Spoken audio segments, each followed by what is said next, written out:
Thank you. Welcome here for our third panel on current issue in opioid and psychoactive substances abuse. And we are pleased to be here and have this presentation. So let's get on with it. And the outline of the presentation is as follows.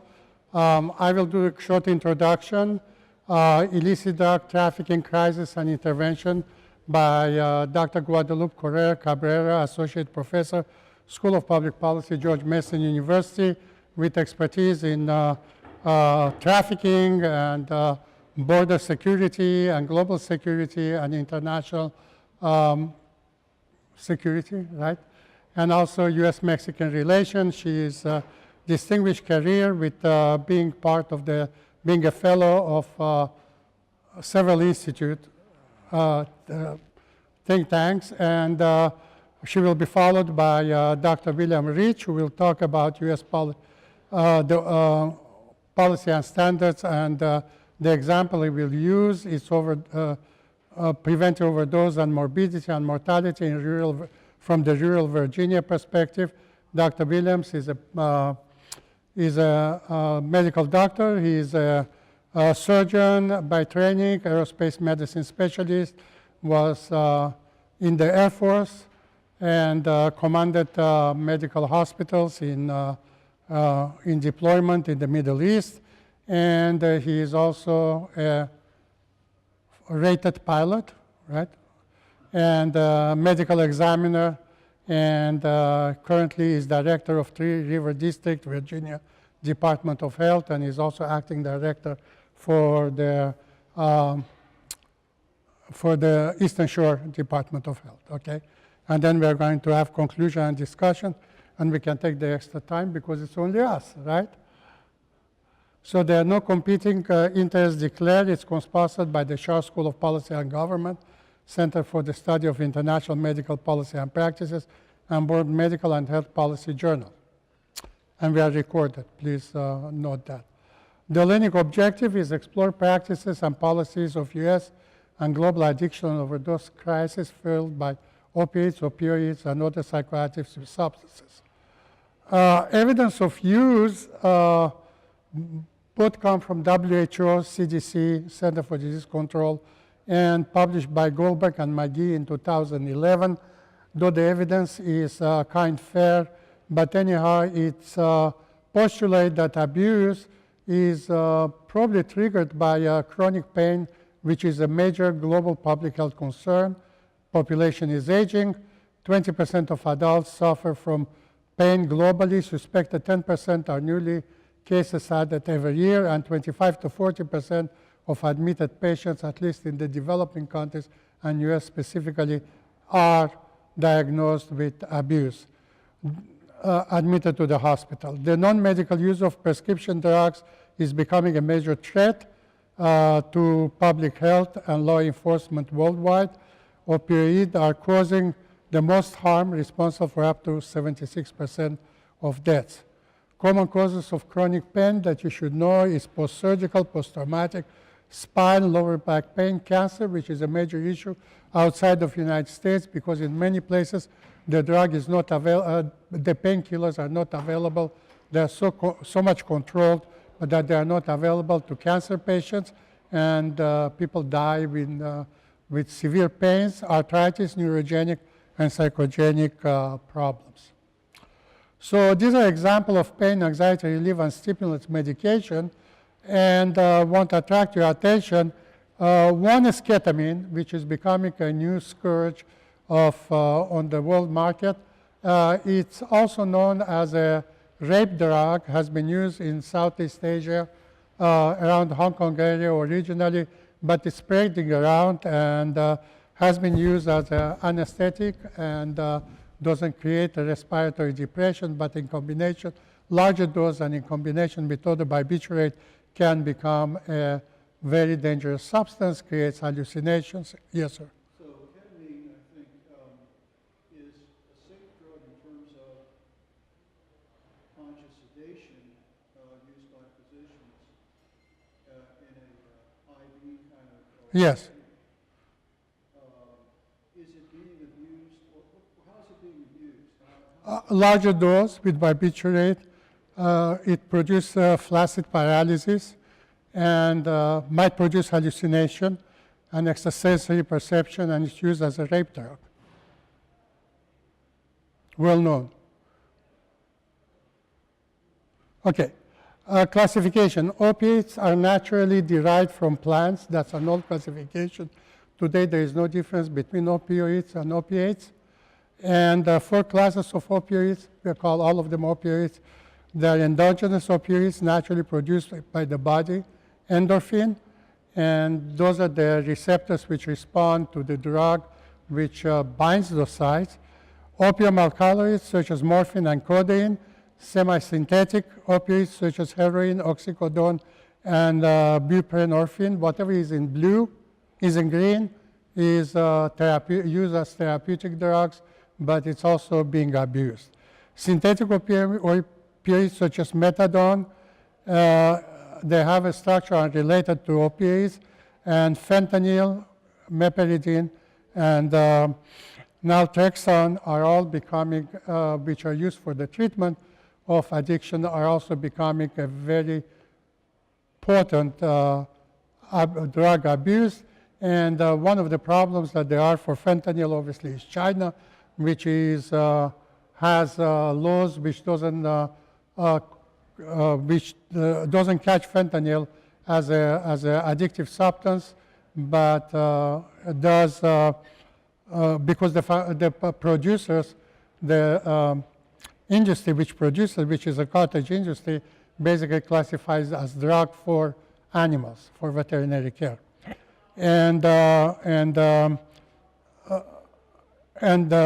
very cheap, and has been the subject of discussions between the current president and Obama in the past with President Xi and his predecessors.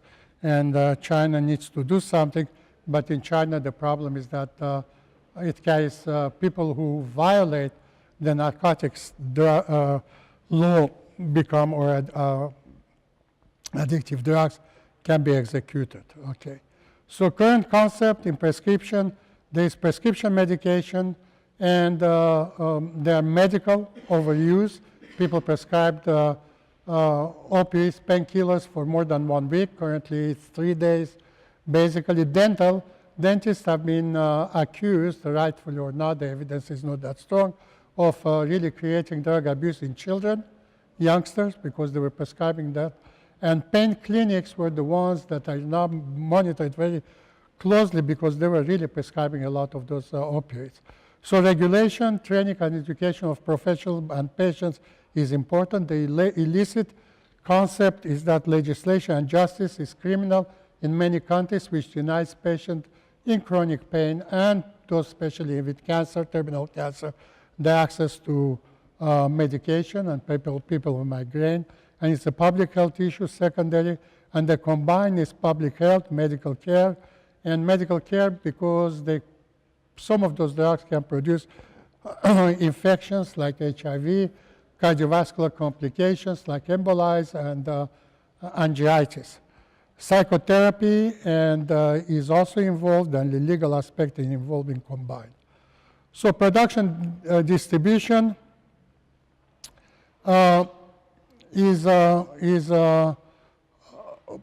global delivery is expanding. It's not going down. Transported via 3 routes: America, $160 billion, Balkans and the southern route that America's south-north, and Balkans, which is south route through Iran and Turkey and whatever, it's $200 billion. Russia and EU, $115 billion.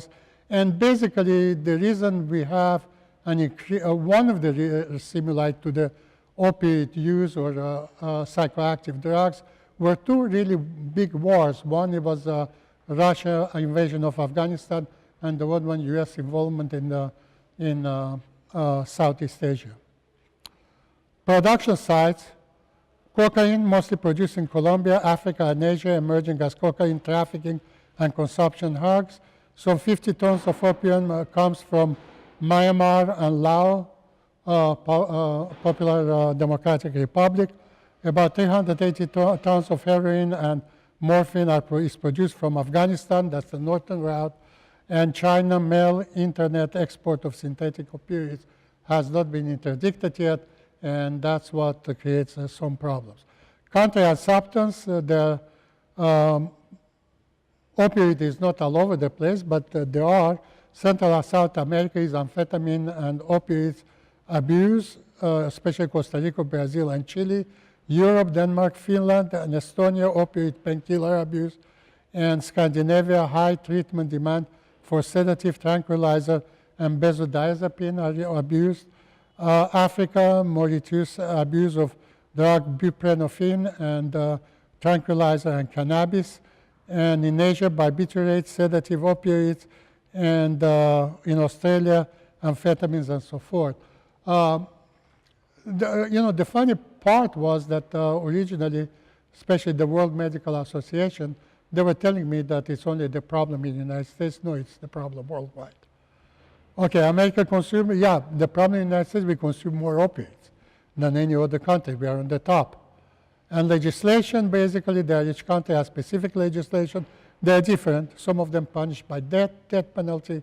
I won't mention the countries. Some of them don't allow all the physicians to use a prescription license, so you have to go to specialized places. Many of the countries do not have detox centers, and that creates a major problem, especially in some European countries and some of the African countries. Most offenses are considered part of the criminal justice, not medical, like we showed in the past on the other slide. Many countries like pain clinic, we talked about that. So 5 billion people living in countries with little or no access to pain medication, and you can see that there is a serious problem. So if you have cheap illicit drug, they use it. U.S. federal law wanted to get your attention to law number 115-271. Every president in the United States tried to pass a law to fight opioid and substance abuse problems. But both Obama and Trump have, especially Trump, have a big concern about the problem, and they created a bipartisan support for Patients and Community Act, which says we are going to pay for patient treatment, we are going to pay for the community involvement with law enforcement and so forth, and it's about, they seek $18 billion for 2018-2019 time frame, and some of those time frame, I guess I'm getting on time. I'm over time, and we'll see what happened to the budgets.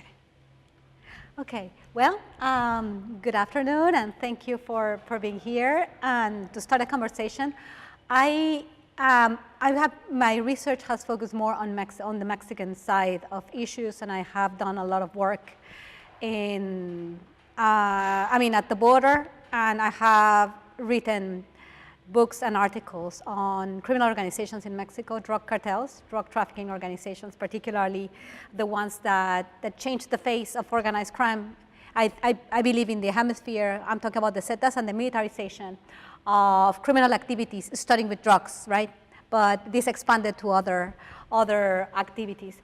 Today, I'm going to talk about the role of law enforcement in this and the need to really focus on public health instead of doing what the Drug Enforcement Agency has been doing for several decades today with failed results. My perspective comes from Mexico, so I'm not an expert on the national markets of drugs and the opioid crisis, but I will let you know what is my perspective. These are the topics of discussion. First, I'm going to start by laying out the role of the DEA and how they address the issue there are many actors here in the United States trying to solve the opioid crisis and drug addiction today. The focus has been now on opioids, but the approach of the Drug Enforcement Agency abroad is as if there's nothing inside, but as if the opioids come from outside. And I'm going to talk a little bit about the approach in Mexico and their most wanted man and the kingpin strategy and what are the results of that. And then I'm going to talk a little bit about what is really needed in this country according to what I have observed and how the numbers and have expanded, even though with all this, money that the DEA has spent in the past few years, in the past few decades, that has not solved the crisis, but the crisis has expanded itself by an expansion of the access to drugs, but within the country. This is something that we need to be very careful about. That law enforcement sees this problem in a very different way. And there's no focus on, in their part, they want all the budgets to get to them, and they have a very interesting approach. For example, just very recently, this trial against El Chapo Guzman was on TV, so many people got attention of how bad things are on the other side of the border and outside, how China is involved, how Mexico is involved, and the attention, it's stolen a little bit from the current problems, and that's very negative because a lot of money has been spent outside this country, and that has probably been one of the reasons why this opioid crisis was obscured to many, because the focus was going after these drug lords outside, the ones that have been bringing drugs here, and it's not necessarily what's happening. So this is really what I want to say, showing some numbers. While Mexico was fighting a war on drugs, in connection with the United States, within the framework of the Merida initiative, and what should be the future of this kind of collaboration abroad if this thing is not only not solved, but there's a crisis here.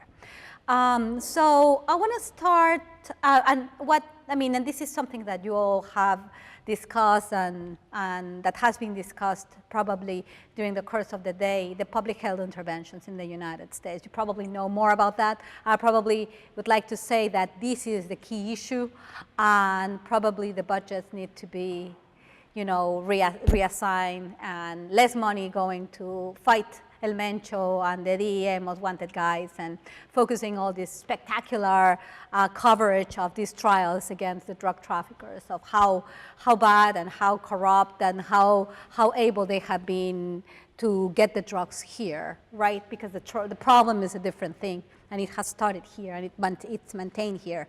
The access to heroin is an issue, but I'm not sure how big is that issue, and we need to do more research about that to put the correct dimension to solve this problem in the correct way, to assign the money in a more appropriate way, either in the public health interventions or abroad, and how, for example, fentanyl and opioids get to the United States through Mexico, through the ports of Mexico. This is really what's driving the crisis or not? And I think that we need a lot of much more information about that. So today, this guy, Nemesio El Mencho Ceguera Cervantes, is the DEA most wanted person. And this, the reward is $10 million for him. And he's the representative of what is the crisis right now, because the Jalisco New Generation cartel, a Mexican cartel that appeared suddenly in the year 2012. He was he was the leader of an enforcer of the Sinaloa cartel, and suddenly in the year 2012, with the past administration, now we have a new administration in Mexico. During these 6 years, this is the cartel that became the most relevant one. The role of the DEA has been very, very, how would I describe this? Has been very negative, probably, because instead of solving the problem outside and inside, a lot of money has been spent to behead these cartels, and different cartels. Some of them fragment and cause more violence, but drugs continue entering to the United States, and other cartels become powerful, like this one. while the Zetas and the Gulf Cartel that operated in the Gulf Coast, and where cocaine was trafficked to the United States, a new market was arising when the need of opioids, particularly heroin, like even the low-cost opioids, was needed.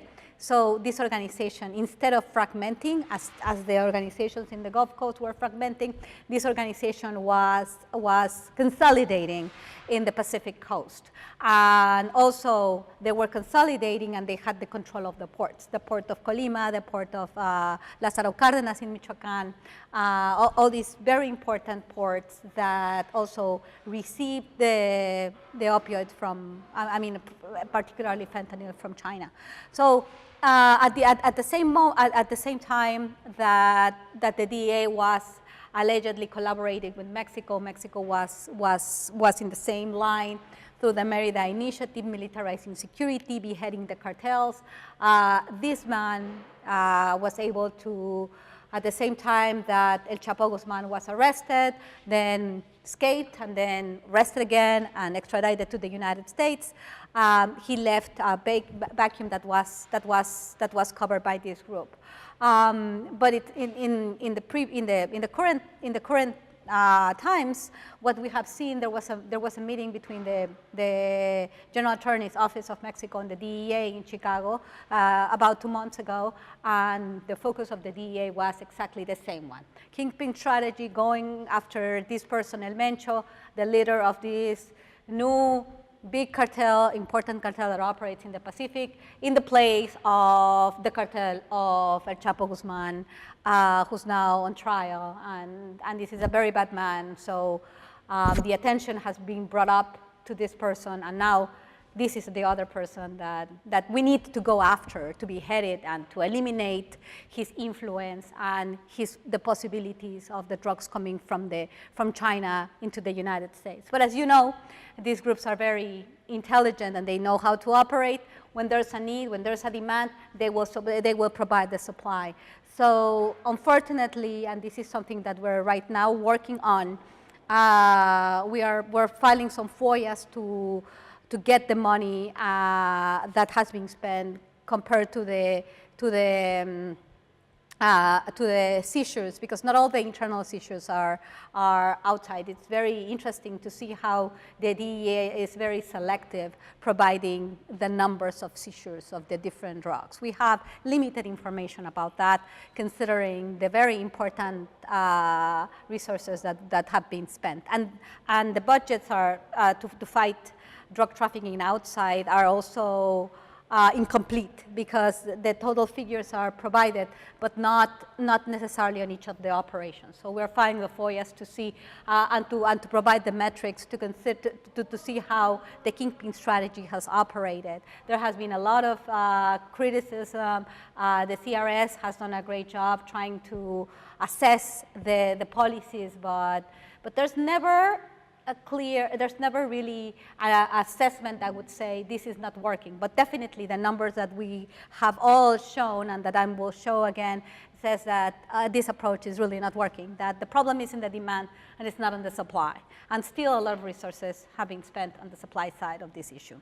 This is the kingpin strategy. The Office of Foreign Assets Control issued in 1999 the Foreign Narcotics Drug Kingpin Act, and the goal is it should be the policy of the United States to apply economic and other financial sanctions to significant foreign narcotic traffickers and their organizations worldwide to protect the national security, foreign policy, and economic of the United States from the threat described in subsection A4, USC Title 21, Chapter 24, International Narcotics Trafficking. So there's a mandate, and the DEA has taken it very seriously, and that has been applied very forcefully in the past past 3 decades or more.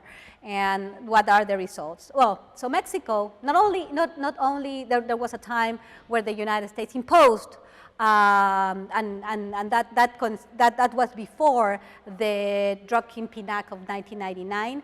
The mentality changed. The United States started to go after the kingpins themselves after 1999. But before that, there was a program of certification that was highly criticized because, again, the effort was on controlling the supply, and the United States was certifying the countries whether they had done or not a good job with regards to their control of their drug markets. But we saw that, you know, from marijuana to cocaine to heroin again.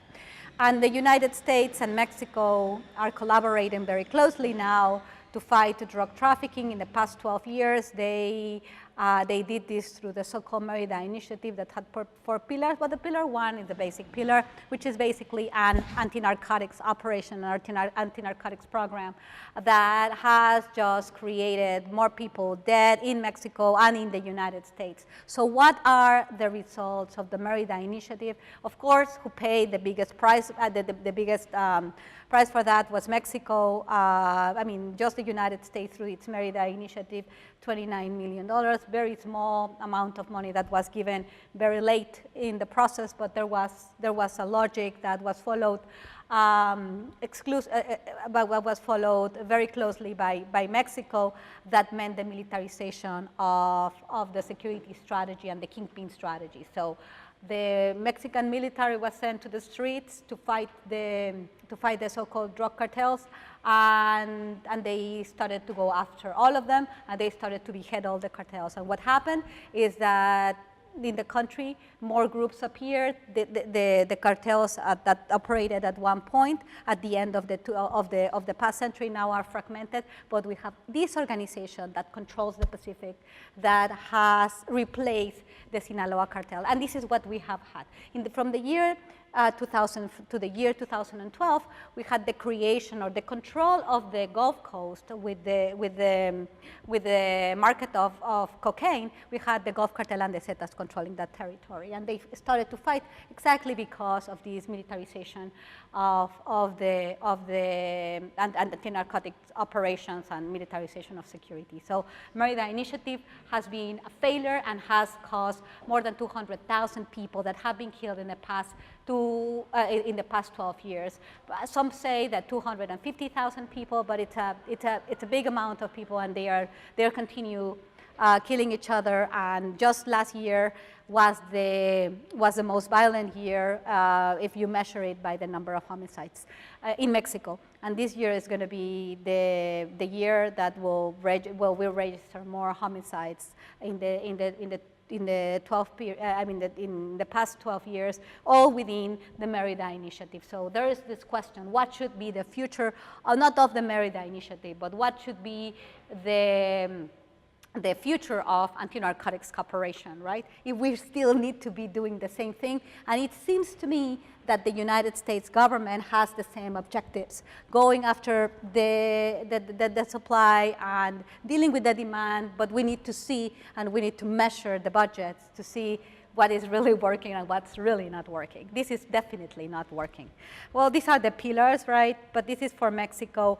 But the pillar one, we have to focus on the pillar one, which is drop the capacity of organized crime to operate. And this is basically what the United States is caring about. Pillar 2, 3, and 4 is really for Mexican, for achieving stability in Mexico, because it's convenient for the United States to do this. But with the kingpin strategy, what really is happening is that we have none of this, and even the creation of institutions has been not only slow, but the results are not there. That's something that I mentioned and this is not my area of specialization. This is the area of specialization of all of you, and this is what Arnauld talk about the opioid crisis, how it started. The opioids is prescription pain relievers, all what Arnauld say. The pharmaceutical companies have a lot to do with the addiction. We have to deal with the addiction because if we don't address this issue, we're going to have a big problem, right? I mean, this is basically the process that you all know probably. I don't want to repeat it, but the abundant use leads to an increase in misuse, then to addiction. And this is how the national overdose deaths has increased. The increase is exponential, while also the budgets for the DEA have been growing at the same pace. So we have seen a total misuse of national resources to fight drugs and to fight a problem in the United States, right? Drugs involved in U.S. overdose deaths, and that's basically, I mean, these are the different drugs, and you see how opioids have, like this is the exponential increase compared to other drugs, right? So it doesn't matter. It doesn't matter if you fragment the cartels. There's going to be now there's a cartel that controls the entrance of fentanyl and other opioids that come from Asia, and they are very well organized. And it doesn't matter than the other groups that sell that used to traffic the other drugs are I mean this is really not going down as well as you can see. So there are not positive results, but the increase has not been so big. But we can see the opioid, the drugs involved in U.S. overdose deaths. It's increasing, but look at the opioids, and it started here with the internal drugs markets here with the demand, and this is very clear. I don't understand why policies are not considering this, and we all have talked about this. You know, that's another thing, right? Between 2012 and 2016, the overdose cases incorporated synthetic opioids increased 640%, and still the DEA is going after the heroin. While that's the synthetic opioids. Yes, they come from Mexico, but we don't have to focus on Del Mencho, who's dealing with heroin. But well, they are dealing also with the ports, which well they might have a point, but I'm not sure if considering this amount of time we'll be dealing with this in the appropriate way. Over 49,000 U.S. citizens died in 2017 from opioid overdoses. All non-opioid drugs involved in overdose deaths are only 28,572, and the opioid involved overdose deaths 49,068. So we have this difference of 20,496 death difference, right? So we have definitely a problem. We'll know about that, and the question is how to address this. This is as I said. Maybe you heard that in the course during the course of the day. This is not my subject, but this is the overdose crisis, and it's interesting that the two states that one conservative, one liberal, it doesn't matter the approach to the that's another thing, the legalization of drugs. That's another issue that might not be considered here, but it's interesting that it doesn't matter if the drugs are or marijuana is legal. It doesn't matter. We should probably then deal with all drugs or not. But that's a question that in this country we don't hear very often, unless marijuana is okay. But what about the other drugs, and the fact that these two states have very low levels of opioid overdose might lead us to think in other issues, or how to address these issues in a different way that we have been dealing with right now. Well, and that's probably, I don't want to go into this because you already know about that. So how to combat the opioid crisis through law enforcement, and this is what these are the agencies that are dealing with this. Through the White House, the Office of National Drug Control Policy are dealing with the same type of policies now. There's no, I mean, these agencies are not talking to the medical world, and they are continuing, and they are fighting for their budgets, and they want to make it as spectacular as they can, to not to lose control over that. The Drug Enforcement, U.S. Drug Enforcement Administration that was formed in 1973, the power and the budgets have been going up. The Anti-Drug Abuse Act of 1988, the Foreign Narcotics Drug Pin Act of 1999 that I told you that they continue doing that no matter how many criticisms are there. And with the INL also, this is what we have to be focusing on, the public health interventions in the United States. This is a problem of the demand, and yeah. So that's that's basically it. Thank you very much. Thank you. Sorry for staying longer, but I wasn't very aware of the time. Thank you.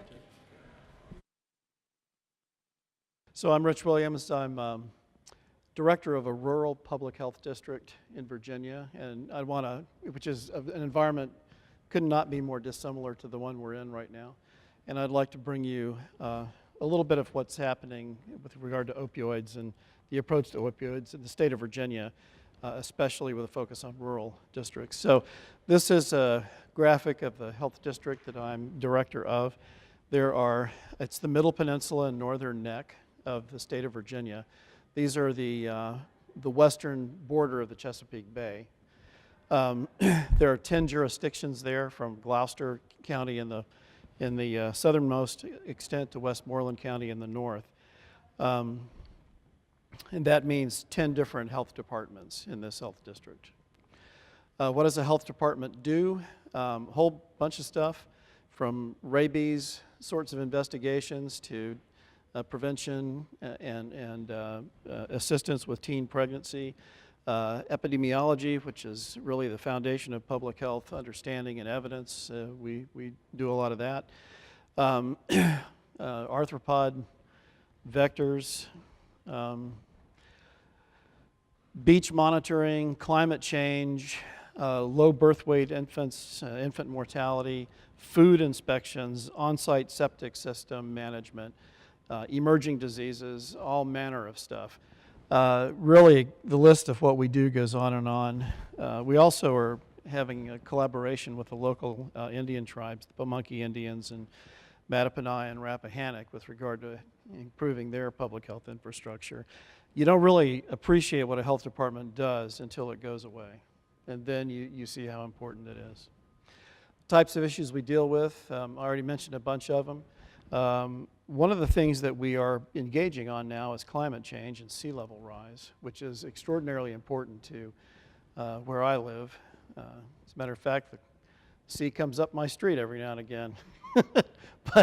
But today we're here to talk about the opioid crisis, and that is one of our major public health threats that we're engaging on. Key to the success of any local health department are the critical relationships that we have.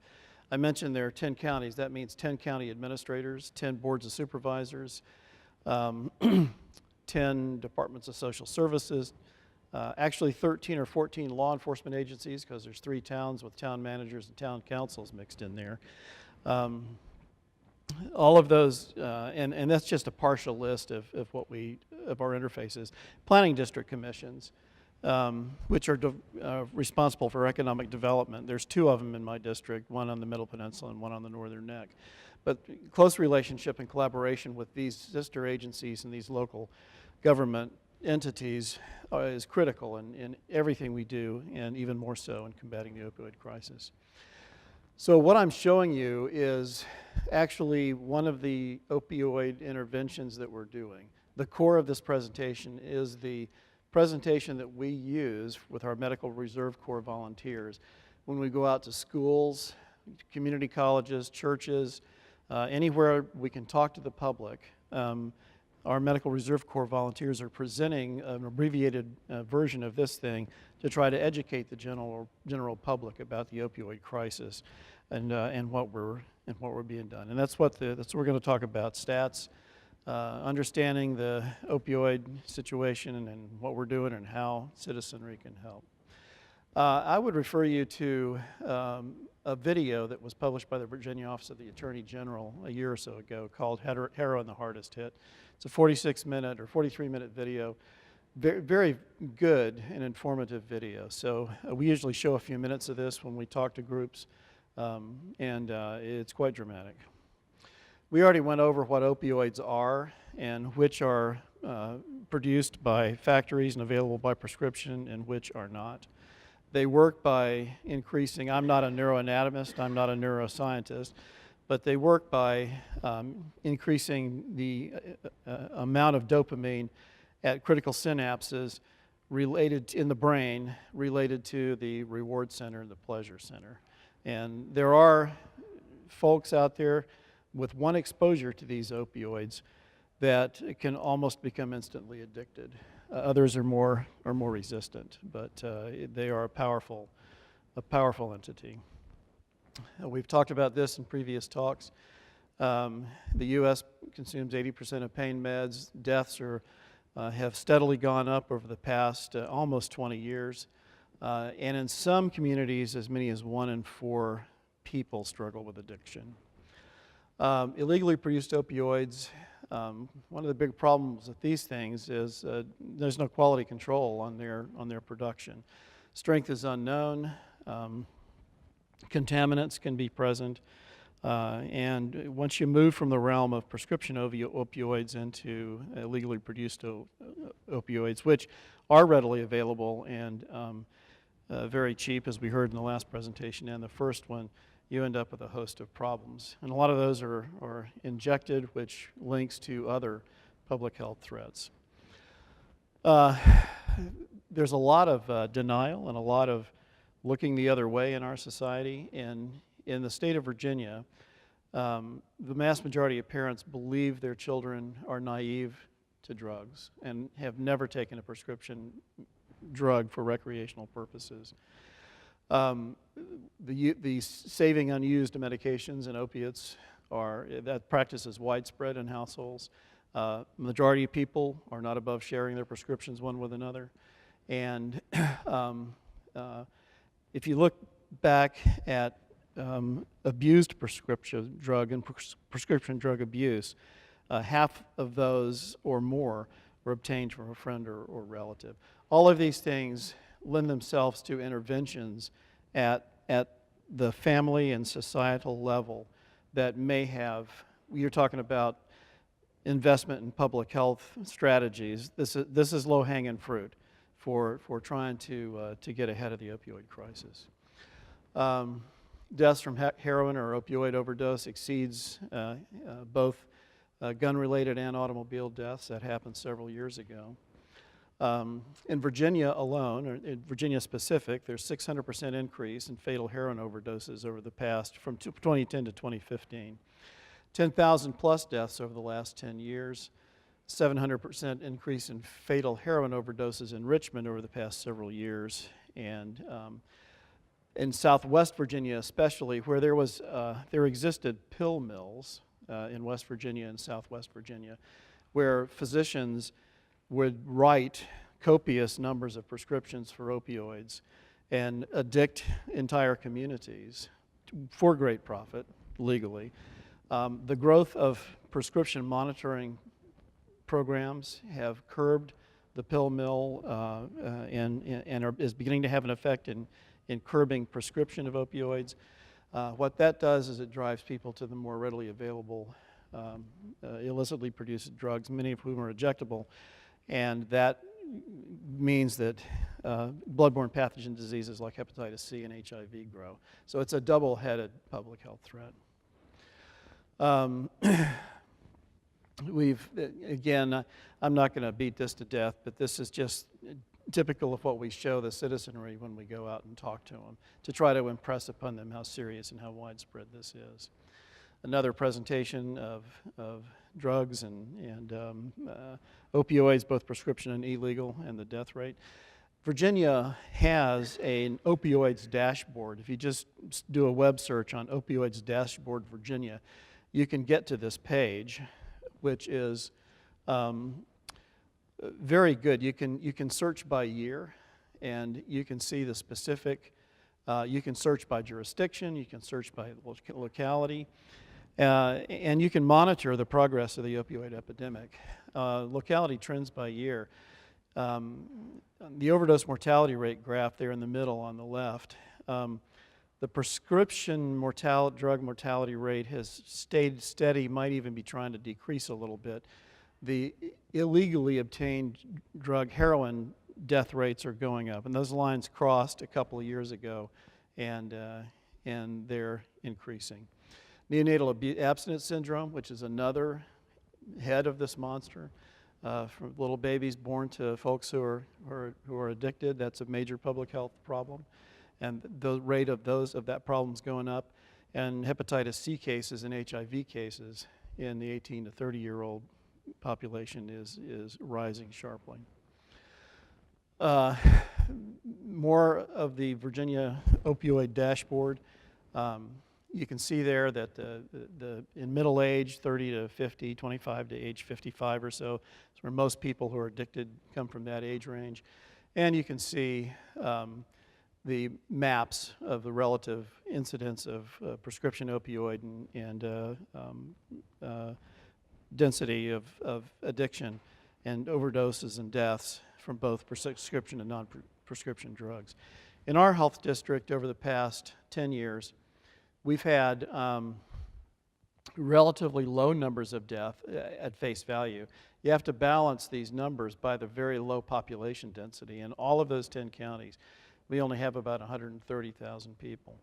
But you can see in Westmoreland and Gloucester that more people die. Those are more heavily populated areas, but they also are nearer big population centers. Hampton Roads, Hampton, Newport News, Norfolk, Gloucester's near there, and Westmoreland is near Fredericksburg in the I-95 corridor. So what are we doing about this in Virginia? The Virginia Commissioner of Health, Marshall Levine, declared a public emergency, health emergency in November of 2016. And one of the side effects of that was launching a campaign to put naloxone into the hands of as many of the citizenry as we possibly can, including first responders and law enforcement. Curious side effect or feature of this is that many law enforcement departments resist a mandate to carry Narcan. They don't view themselves as providers of care. They don't want any perceived liability, despite Good Samaritan laws that have been passed, and they just don't want to mess with it. So they're not keen, many of them are not keen on carrying Narcan, others are. All rescue squads carry Narcan now. There's a Revive training, which is designed to train both law enforcement and first responders and the general public about the use of Narcan. We'll talk about that in a minute. VA Aware, medication disposal, and comprehensive harm reduction. We'll talk about all of these things as we go along. VA Aware is a program designed to identify people who have an addiction problem and get them to definitive care. So the VA Aware website and interface with the Department of Social Services and Community Services Board in the state has a network of referral to major treatment centers and less major treatment centers. And this is just a map showing the distribution of those centers across the state. More meritorious statements from the Commissioner's Office of what the strategy in Virginia is to combat this on a public health perspective, from a public health perspective, and to try to shift attitudes toward addiction, to view it as a disease, and to make people understand how pervasive it is, and make it a team approach amongst multiple sectors of society. Narcan. Don't know the mechanism of action of Narcan, but it does compete with opioid receptors, with opioids at the opioid receptor synapse sites, and it does rapidly reverse the effect of opioid overdose. You've probably seen Narcan administered to somebody in moribund it's pretty dramatic. I mean, if they're overdosed and you give them Narcan and they haven't, respiratory arrest has not progressed too far and they're dead, they'll wake up within seconds, and they might be actually violent when they wake up. So it's a very dramatic thing. Yeah, and that can be rapidly followed by acute withdrawal. We do have developed by the Department of Behavioral Health and Developmental Sciences in the state of Virginia. We do have a training course called Revive that we give to the general public. It's a overdose simulation scenario-based training with PowerPoint presentation. We have dummies that we use for people to try to revive. But I've never seen a dummy successfully revived, by the way. 100% fatality rate. But we have distributed over 600 doses of Narcan in our health district thus far. And guess how many have been used? 0. So when we saw that, we figured we're not giving it to the right people. So we immediately shifted our effort to the community service boards. And they're the people who are responsible for coordinating addiction treatment and stuff and follow-up. They have focus groups and group therapy with addicts. So we're training those people and getting the Narcan into the hands of the people who are actually going to see overdose and hope we do better. So there's at least one restaurant/bar in your state, in northern, that has behind the bar on the wall Narcan. Yeah, Stuck to the wall. sure. Given your statements with respect to potential violence, but also the training necessary, is that a wise thing? Yeah, it's not rocket science. I mean, you squirt the Narcan up somebody's nose that's moribund from overdose, and they're going to wake up. Oh, you mean afterwards? You just step away and let them flail, you know. Yeah.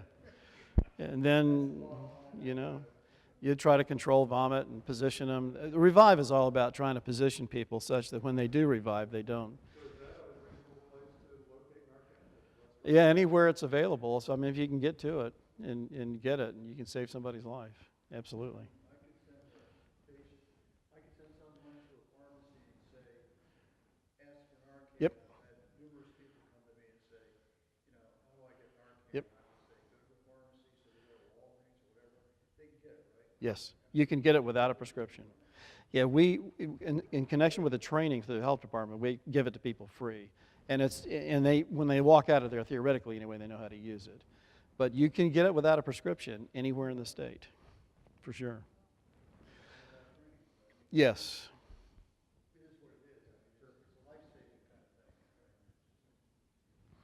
So the General Assembly, the legislative body of the state of Virginia, has strapped this on, and they've passed a couple of bills to expand Narcan access, initiate some Good Samaritan legislation about treating people who are in overdose with Narcan, and encouraging people to stay behind if they do see an overdose and they do treat, say an addict treats a fellow addict, well, the paraphernalia and everything else is probably still there. So when the law enforcement shows up, the tendency is everybody to run away, right?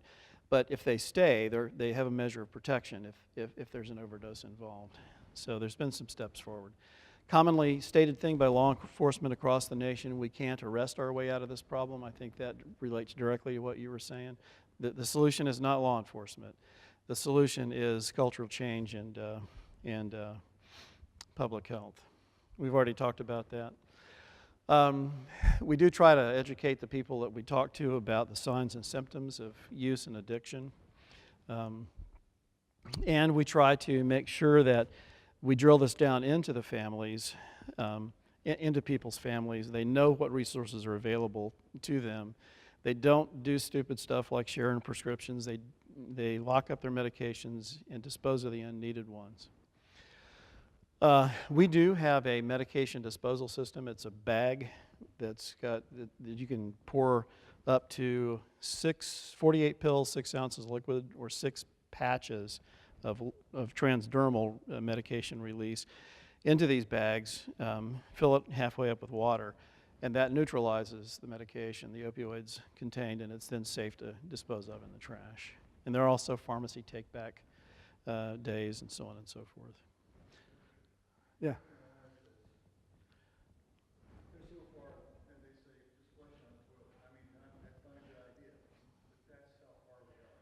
Yeah. Yeah. Yeah, I don't doubt it. Yeah.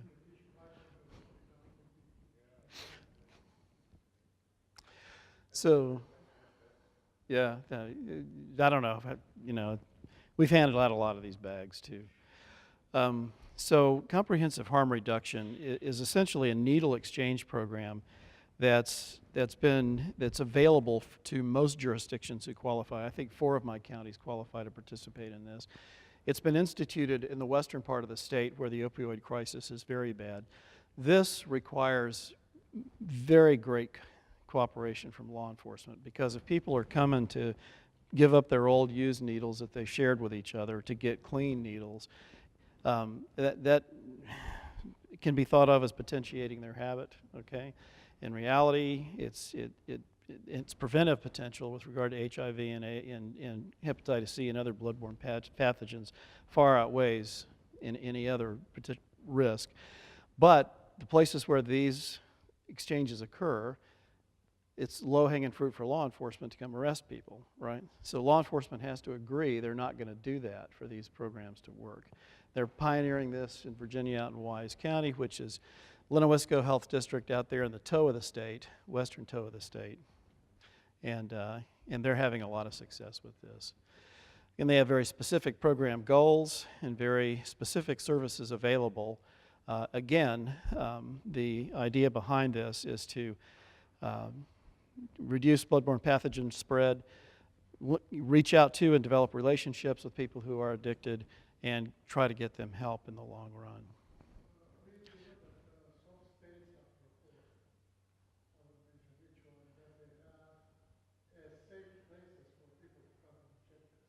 Well, that's part of this as well. Yeah. Yeah. Yeah. Yeah. Yeah, well, we're not doing that, but.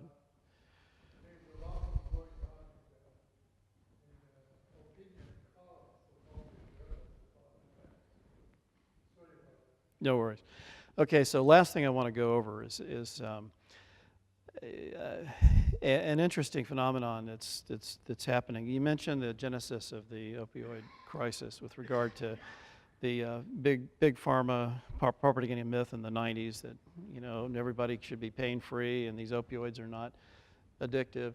When I trained as a surgeon in the early 80s, there was no doubt in my mind that these drugs were extremely addictive. So we used them very specifically for analgesia in the post-op period. We got people off them, okay, as soon as we could. And there was very tight control over prescribing practices for those things. Somewhere between the time I trained in the 90s, pain became a vital sign. Everybody has a right to be pain-free. You know, physician performance was judged by managed care entities based on how many smiley faces the patient marked at the bottom of their satisfaction survey, and the high patient marks a smiley face. So it was a big conspiracy with physicians and being duped, and pharmacy companies. Purdue Pharma was really the leading agent in this, getting rich. So we, at the Planning District Commission in the Middle Peninsula that I was attending 6 or 8 months ago, a real high-powered law firm from New York came down with about 5 or 6 lawyers, including a federal judge who had left the bench based on his angst and upset over the opioid crisis. He kept seeing the same people over and over again in front of him. So he left the federal bench, which is a lifetime appointment. That's a huge thing for somebody to do that, to fight the opioid crisis in any way he could. So these folks were out in cooperation with a local Virginia law firm down in the Tidewater area, canvassing rural jurisdictions to see how much money and how much harm the opioid crisis has done, to try to get local jurisdictions to sign on to this class action lawsuit. It was a real education for all of the local administrators, and so they were totally unaware that these things have happened. And this, people compared to big tobacco, you know, this was done deliberately with forethought and malice. I mean, these people knew how addictive these things were. And as far as I'm concerned, this is inexcusable that this happened in the first place. And but this may go a long way toward helping that from an economic perspective. Now, interestingly enough, Purdue Pharma has produced other medications to combat the. Yes. Yep. And so they still stand to profit. So anyway, that is a very high-speed, low pass over what we're doing in rural Virginia concerning the opioid crisis. And thank you.